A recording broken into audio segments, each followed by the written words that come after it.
Hello there, and a very warm welcome to this week's France Buying Guide's YouTube presentation. Well, as you know, we've been covering different areas of France. We covered the Languedoc-Roussillon, where I am now, still in lovely sunshine, by the way, last week, and the Limousin the week before. This week is the Aquitaine region of France. Now, this is a large region offering a really diverse terrain and culture indeed. It stretches from the Gironde in the northwest down to the Pyrénées-Atlantiques in the south, and includes 5 departments. You have the Gironde, the Dordogne, the Landes, the Lot-et-Garonne, and the Pyrénées-Atlantiques. Now, out of these 5, the Pyrénées-Atlantiques is actually the most expensive when it comes to property buying, probably because it has a booming tourist trade. It's a beautiful coastline, you're close to Spain, and a lovely climate. In this area, you will find such glamorous resorts as Biarritz and Saint-Jean-de-Luz. However, going further inland from here, you might want to look around the area of Pau, where there is a very good international airport, and also, by the way, a lovely funicular railway connecting the mountains and valleys. This is a lovely area and really good value too. Now, it may surprise you to know that, in fact, the Dordogne is actually one of Aquitaine's cheapest departments.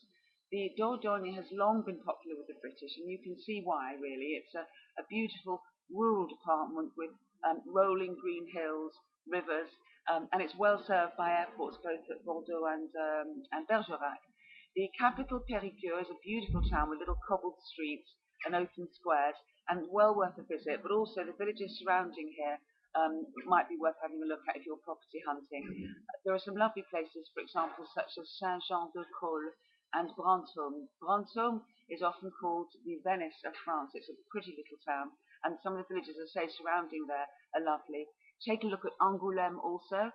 As you approach it, you might not think it's up to much, but when you go right into it, it's absolutely beautiful. It's a bit like Bath, with fantastic architecture, sort of set high on a hill, and a real feeling of ancient history. You'll find a good expat community in the Dordogne, if that's what you're looking for. And although renovation properties are not as easy to find as they once were, you can still find bargains here. I think it'll long be a popular area. Now, south of the Dordogne, you have the Lot-et-Garonne, which is actually the cheapest of the 5 departments in this region. Take a look around Agen, which is the prune capital of France. And again, here there are some lovely villages with excellent value for money, and some Bastide villages, which is a circular form of town planning. Lovely area. The Gironde on the northwest coast holds the capital, of course, of Bordeaux. So property prices are higher here. Bordeaux is a lovely and lively town, which is very well kept, got an excellent TGV train service up to Paris. And the area around, of course, is gorgeous. It's wine country.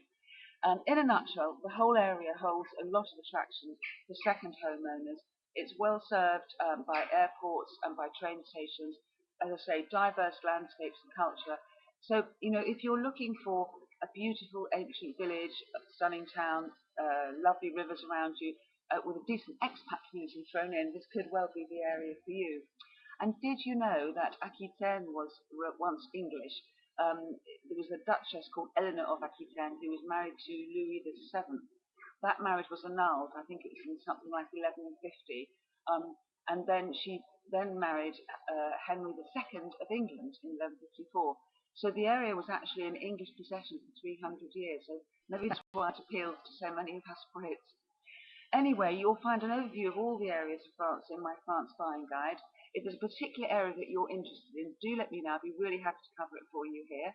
Meanwhile, from the still extremely sunny south of France, we're still sitting outside in the evenings here. I wish you well, and I look forward to seeing you next week. Bye-bye.